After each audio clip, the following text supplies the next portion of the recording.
Hello, and welcome back to Gunfighter Life, the podcast where we talk about gunfighting the right way, with God at the center, with Judeo-Christian values and real-world first-hand experience. As always, I am your host, Michael Melito. First and foremost, I'm a Christian,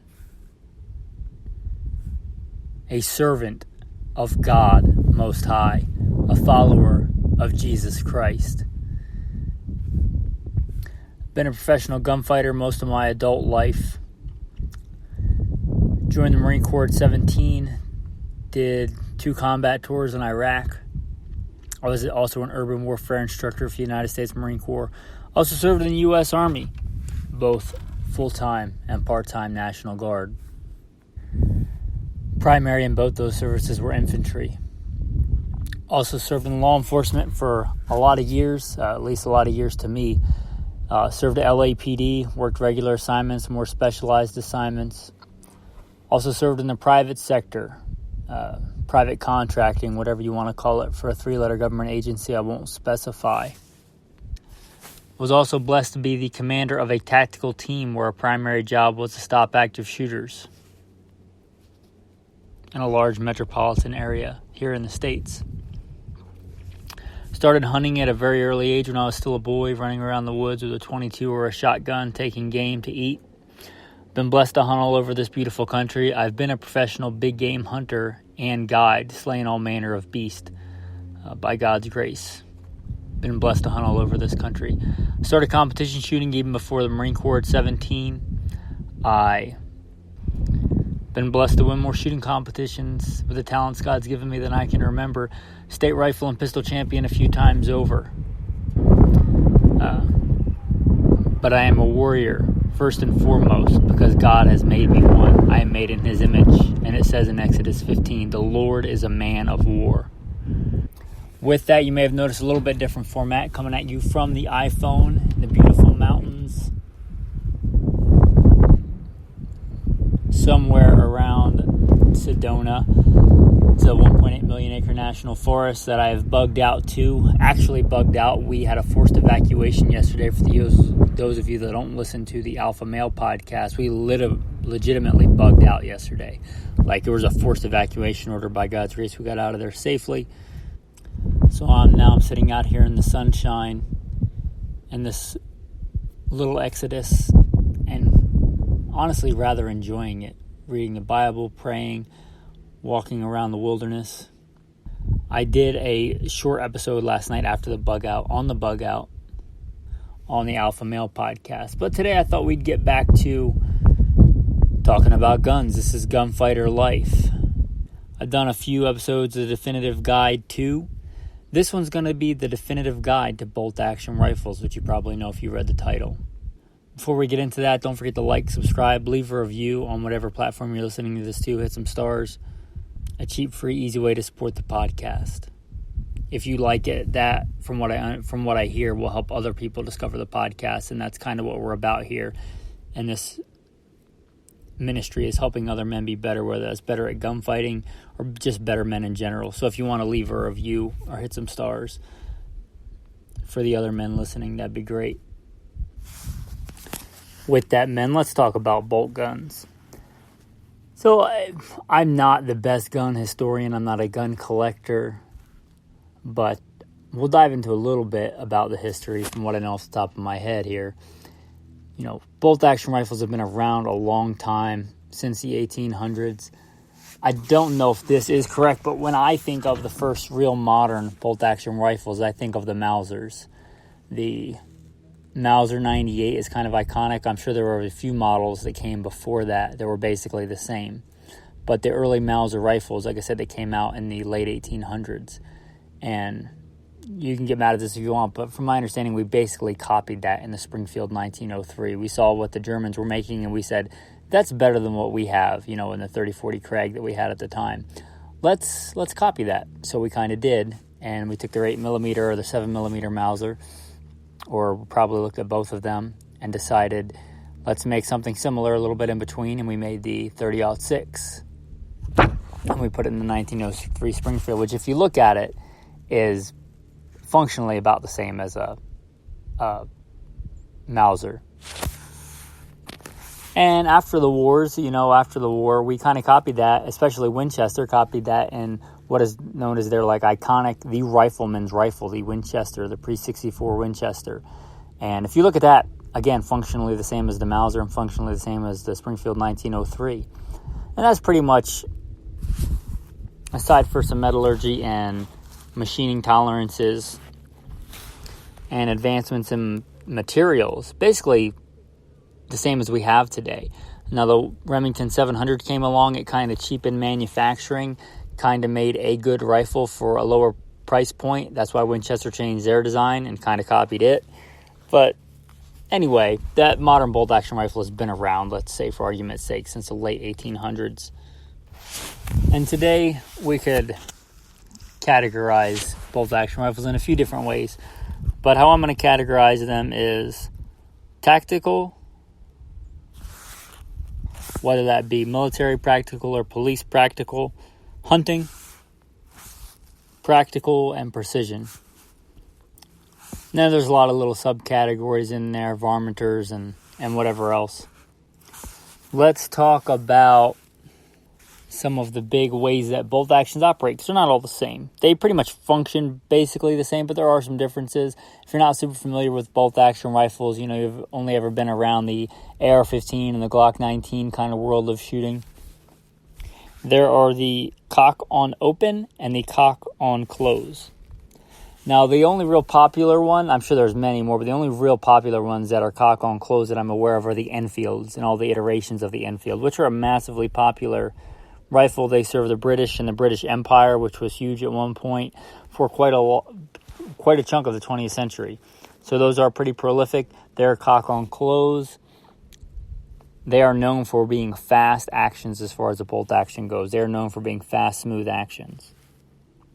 Again, that's the Enfields. Most of the ones we think of today, whether it's the Mauser or the copies of the Mauser, the Winchester 64s, the Remington 700s, the Savages, those are going to be your cock on open. And for most of modern people, most of us shooting today, we're talking about cock on open actions, which means that basically the tension for the firing pin and everything is done when you open the bolt. You could subcategorize these into, for a long time, it was basically your two-lug action. Your two-lug action, as far as your Winchester Model 70s, your Remington Model 700s, pretty much had two lugs. You rotated the bolt, you give or take, but let's say, 90 degrees. And that was pretty much your standard action for a long time. And I forget who came up with it first, but the ones I was really aware of first was the Steyr kind of action. The Steyrs and their three-lug rotating bolt system. And that's since been copied by a lot. So instead of your two lugs and your 90-degree throw, you get three lugs.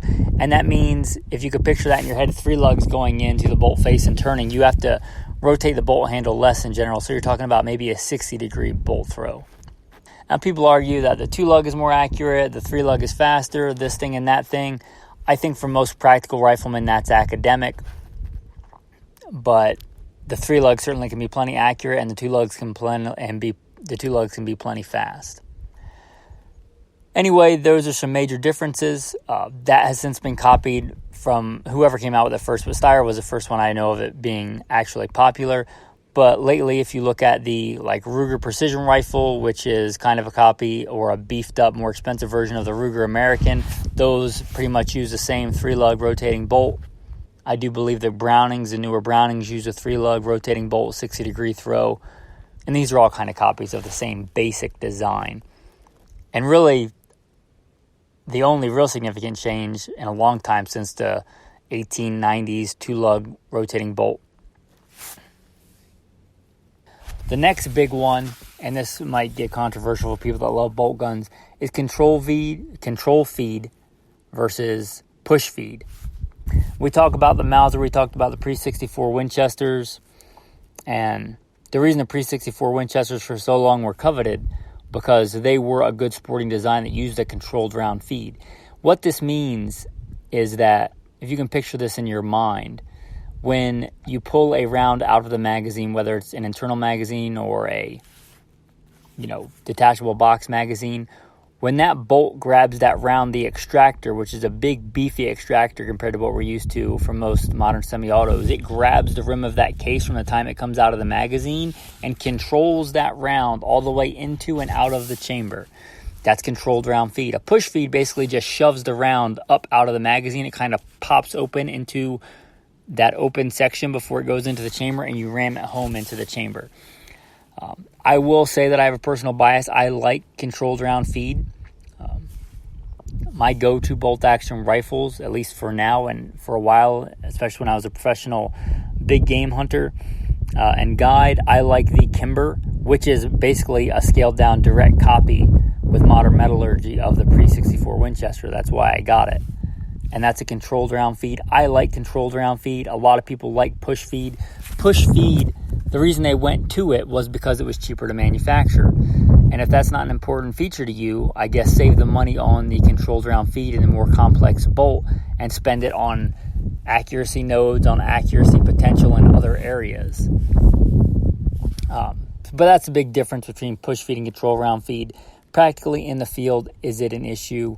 I mean, there's plenty of push feed rifles, and they've been the standard for a long time. Again, when the Remington 700 kind of came on the market, it kind of overtook the market because it was so much cheaper to manufacture, and it was still reliable. So, it's up to you whether you want to push round feed or control round feed. The popular controlled round feeds are, the Mausers or things based on the Mausers, the pre-64 Winchesters, the new Winchesters that have gone back to that controlled round feed after decades and decades of the cheaper manufacturer. They actually went back to a controlled round feed. So the new Winchester 64s are that old controlled round feed. And then when they stopped making those for decades, Ruger, as they often do, figured out a way to make those well and for an affordable price. That's kind of Ruger's niche, I think. And the Ruger 77s, the Ruger Hawkeyes, those are all controlled round feed rifles. Popular examples of the push feeds, again, are going to be your Remington 700, your Savages, your 110s, your 10s, your 111s. I'm sure there's more than that. Your Savage Axis, which is their budget version. The Ruger Americans, since they're kind of their cheaper version, are going to be push feed. I do believe that all the Brownings are push feeds as well. And I'm sure there's many that I'm leaving out, but those are kind of the most popular ones. Your Steyrs, I will mention again, are going to be your push feed.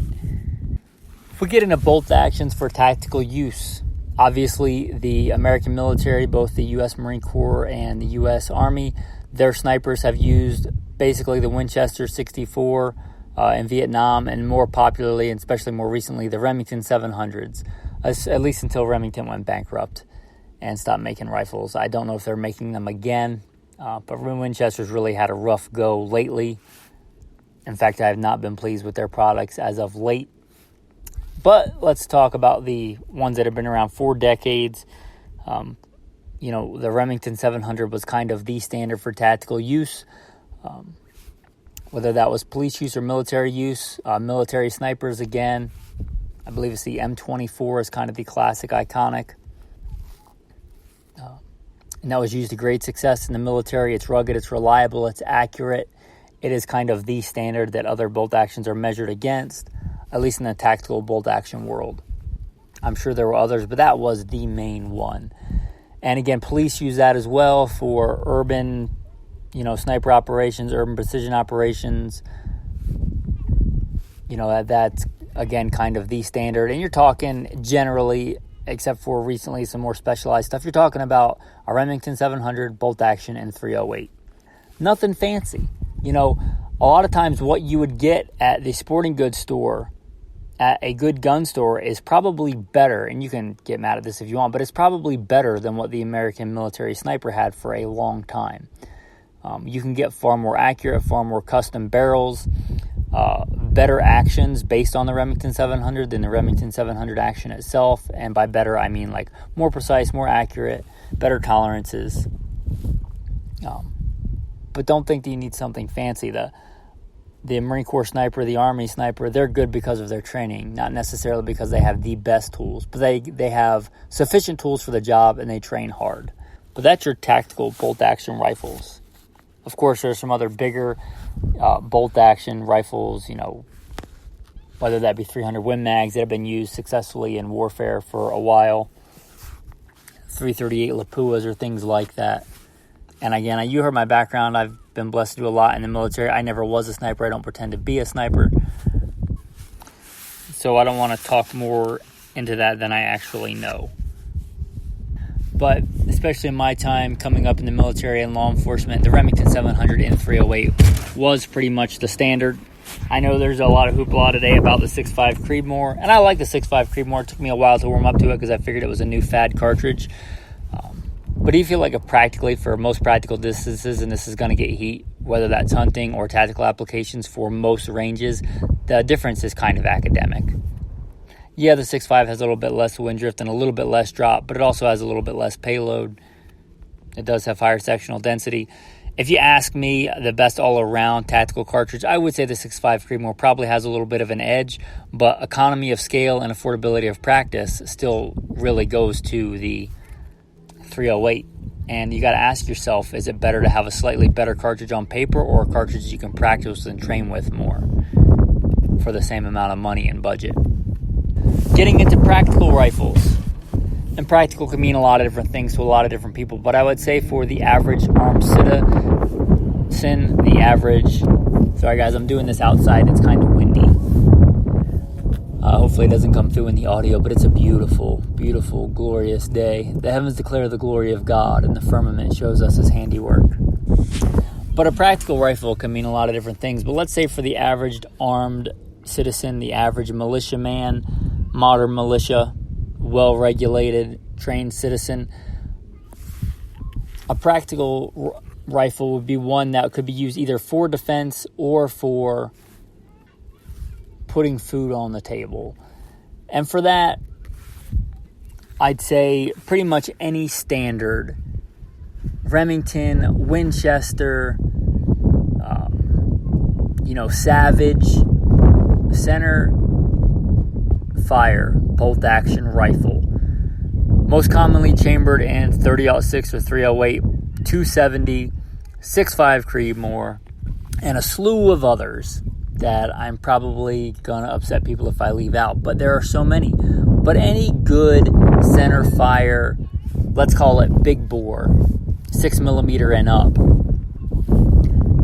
The 243 would be another iconic one of my personal favorites. But any of those cartridges capable of taking deer-size game, medium-size game to even larger.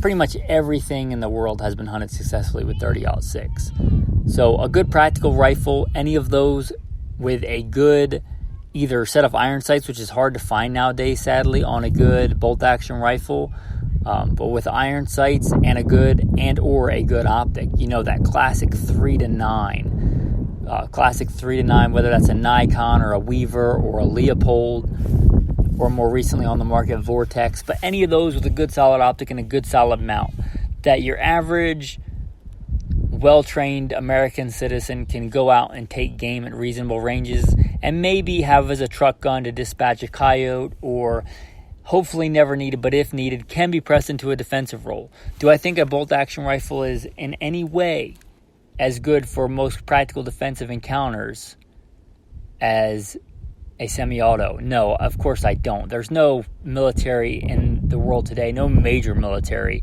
that sends their military into battle with bolt actions. And people that love bolt actions can get mad at that, but it's true.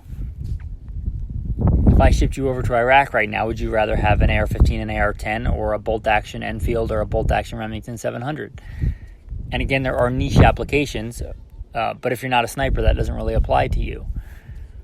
But it's far better in a defensive encounter in a lot of ways, if that's the rifle you have and you know how to use. Because thankfully, as far as things have gone downhill in America recently, we still aren't at the point yet where there's fighting in the streets, at least mass fighting in the streets. So a practical rifle for a practical American, I would say, still more likely that you're going to have to put food on the table. Still more likely that you're going to carry it in your truck or whatever for dispatching a coyote, or you just want to go out to the range and master the discipline of being a good rifleman, which I think is a noble goal for any American, or anybody listening around the world for that matter.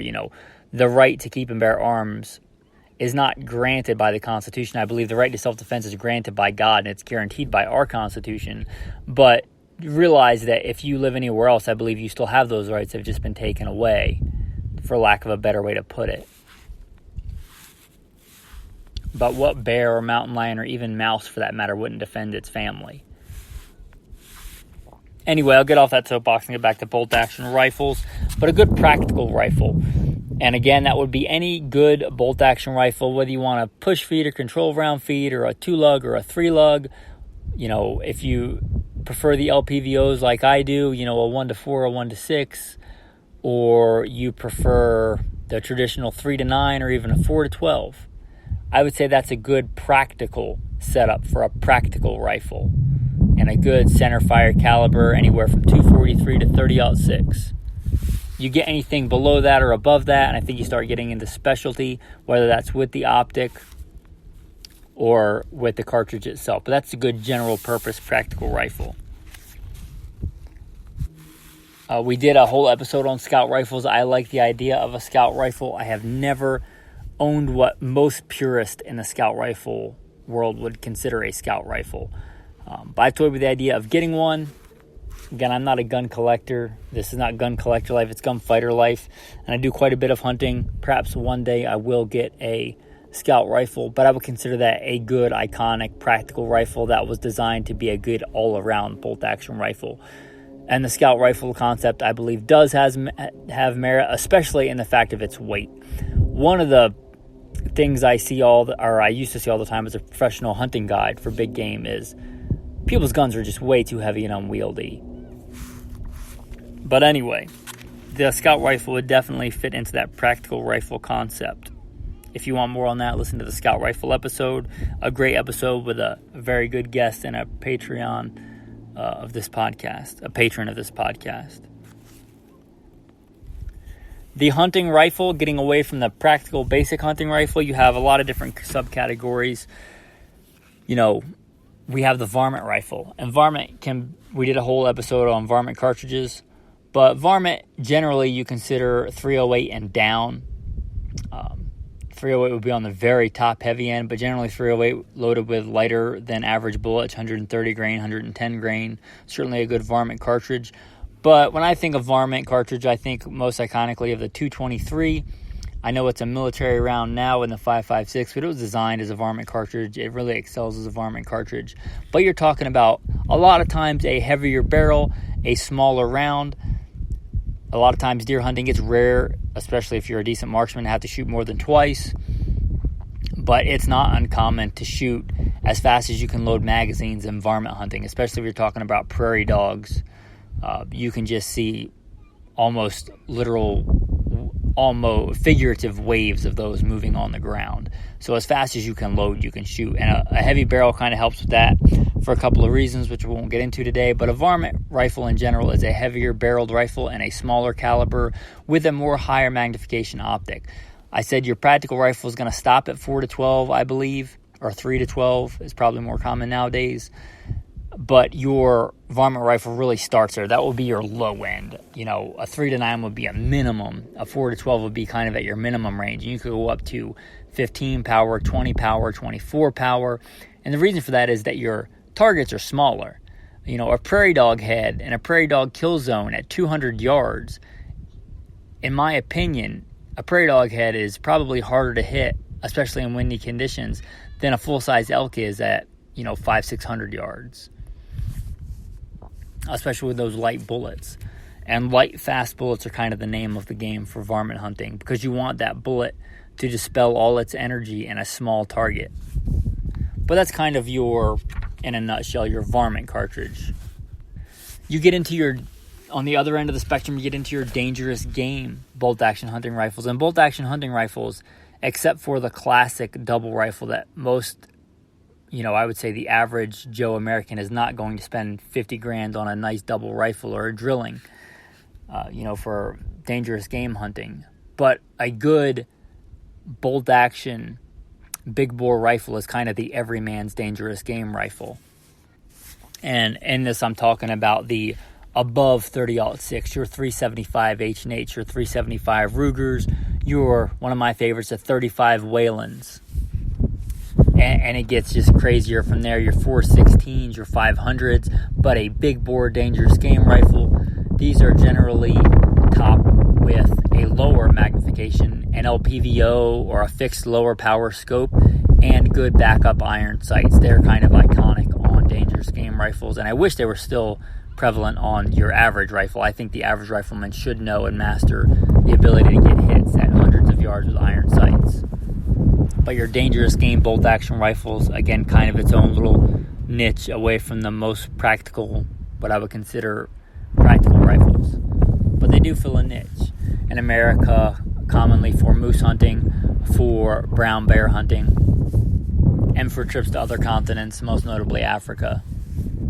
You could even consider like big game, like buffalo and things like that. Another aspect of bolt action rifles and where they really excel is precision.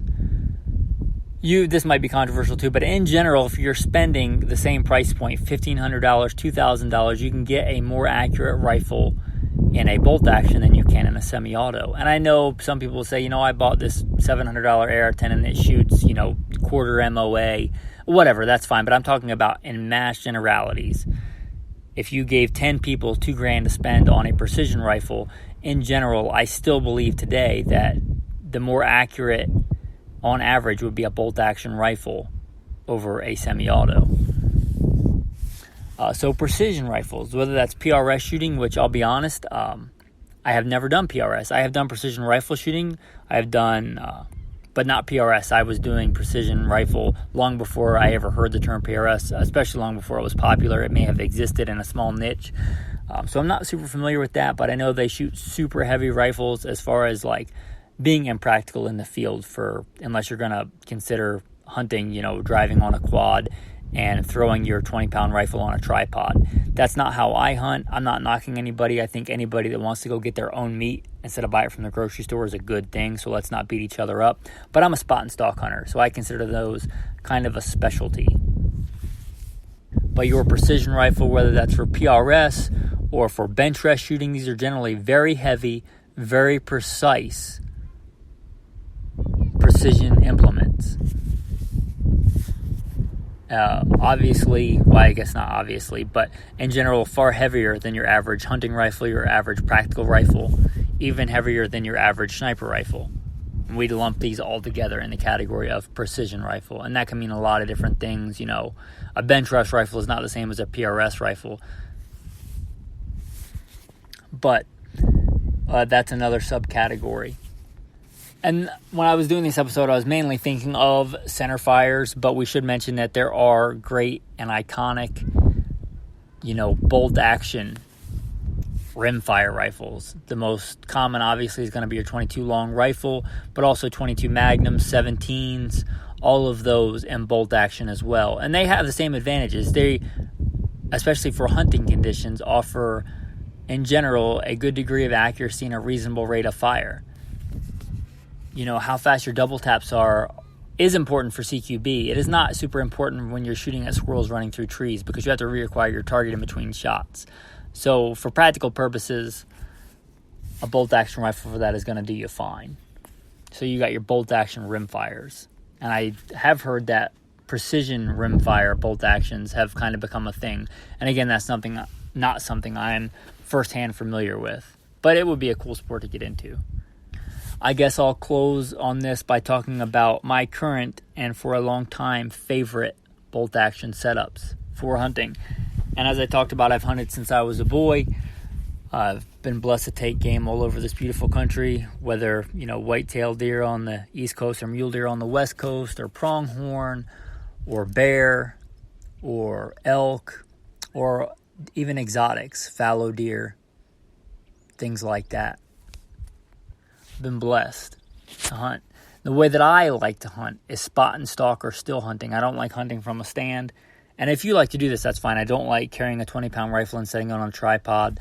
I like to walk through and scout out different areas, walk through the hills, walk through the forest, and stalk my prey and get within what I would call smelling distance. Get within, 200 or 300 yards. I think in all the years I've ever been shooting, I think I've shot one elk farther than, let's say, 300 yards out of all the more animals than I can remember.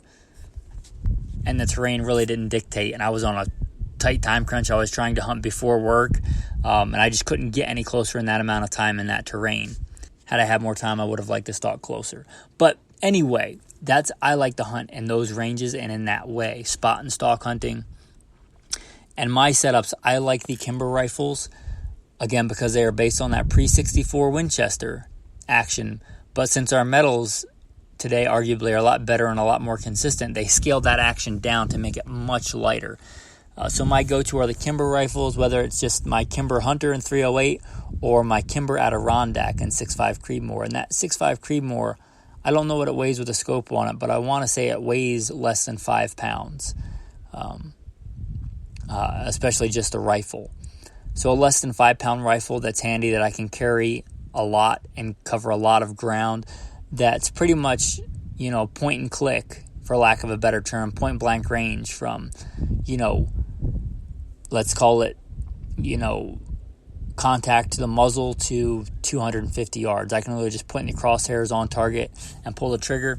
And for that setup, I'm just be honest, I have a bias. I like Leupold optics. They tend to hold up. They tend to be rugged.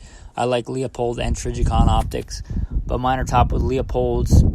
I forget the exact model, but let's say a 1:4 or 1.5 or 1.25 to 4 or 1.5 to 5. A light, handy rifle. I generally keep them set on the lowest power. I have a sling on them. I have, marked where the settings are on my rifle, and that's pretty much it. I like hunting for the field craft, and I do like guns, obviously, as you can tell from this podcast, but I like the stalking and the getting close to game and the field craft more so. Anyway, that's my bolt action rifles, and again, perhaps one day, by God's grace, I will get a scout rifle and mess around with it. I do kind of see the merits of it, as that's very similar to how I hunt. Snap shooting and quick shooting and speed and precision matched together are kind of my deal. I like that. If you like it, that's fine, but I generally don't like the kind of shooting where it's so far away and it's so much about the gear and the rangefinders and the clicks and the adjustments that it gets more towards the math end of shooting. And shooting entails both math and art. I guess you would call science and art. But I like the shooting that is more towards the art of it. Much more about the feel of the rifle and the pairing of the man and the rifle, more than setting it on a sandbag rest and doing how many clicks and how many MOA at this distance and this ballistic coefficient. Nothing wrong with that. That's just not my favorite thing to do. Certainly many good shooters would gravitate more towards the other side. They like knowing how many clicks it's going to be and having the right ballistics chart and all that stuff. And that stuff's great. Like I said, that's just not my favorite. Still valuable. With that, man, I hope you've enjoyed today's episode, the definitive guide to bolt action rifles. And again, each one of those little subcategories could be an entire, probably show. I'm sure there's entire podcasts on just precision rifles. There might be an entire podcast on just varminting and varmint hunting. So again, this is an overarching, flyover of the topic of bolt action rifles. But I hope you've enjoyed today's episode. If you did, don't forget to like, subscribe, leave a review. If you want to check out more, go to goodshepherdtraining.com. If you want to become a patron, there's some special content on there, some special things that only the patrons get, whether that's a practical shooting drill, whether that's like literal me talking to them and giving them advice. They ask me a question and I get back to them because they're the patrons. If you don't know, for years, if you're a newer listener, for years, this podcast was done at a loss, out of my own pocket, and I would do maybe a few episodes a year. And now I do a few a week, hopefully, by God's grace, most weeks. And that is because there's a far cry from when I'm doing it out of my own pocket and it's costing me money, from when people are contributing and paying me to do something. I feel that it's my job to do it because I'm getting paid for it. Kind of the definition of a job. I'm getting paid for a service. So if you like this content and you like listening to one or more a week, and especially if you count the different podcasts, the Alpha Male Podcast and Simple Man Sermons, several a week. If you like that content, it's because people pay for it. These podcasts are free to put out, and I like it that way, but sadly, they're not free to produce. So if you want to support the podcast, if you think this content was worth as little as $1, probably less than one round of a lot of the rounds we talked about today. For that little, you could be a Patreon. And I encourage you to do it just because you think the content is worth that and you want to support the podcast. But you also do get to get on there and ask me questions as a patron. You get special perks. For instance, the bug out that I just did, that whole time I was updating the patrons, hey, by God's grace, we're safe. We're bugging out right now. Here's where we are. And I share all that with the patrons first because they support the podcast, so I like to support them and help them out. I share with them, good bug out locations. Share with them, again, practical shooting drills. Well, again, if you want to be part of that, go to goodshepherdtraining.com. There's a Patreon link on there. There's also some cool pictures if you want to visualize stuff that I'm talking about today, past hunts, pictures and things like that. Again, goodshepherdtraining.com. With that, the tactical tip of the day. And this...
The tactical verse of the day will come to us from Revelation chapter 5.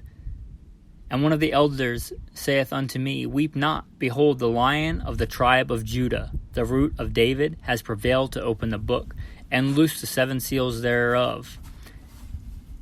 And I beheld, and lo, in the midst of the throne of the four beasts, and in the midst of the elders, stood a lamb, as it had been slain, having 7 horns and 7 eyes, which are the 7 spirits of God, sent forth into all the earth.